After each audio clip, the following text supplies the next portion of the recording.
চাঁচলে যে ইনসিডেন্ট হয়েছিল ওখানে একটা বৃদ্ধ মহিলার বডি পাওয়া গিয়েছিল, ওর হেডে ইঞ্জুরি ছিল, আর ওখানেই ওয়েপন অফ অফেন্স আমরা পেয়েছিলাম।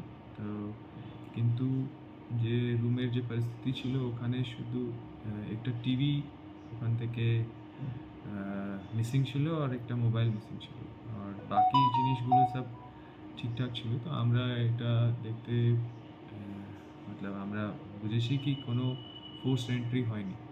তো হয়তো যে অ্যাকিউজ আছে ও জানাশোনা আছে।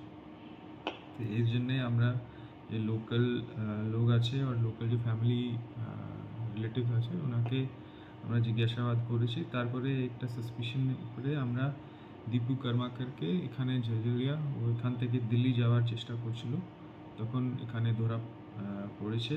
তারপরে ও কনফেস করেছে কি ওই নিজে একটা ফ্যামিলি ডিসপিউট জন্যেই মতলব অ্যাসল্ট করে ওকে মেরে দিয়েছে।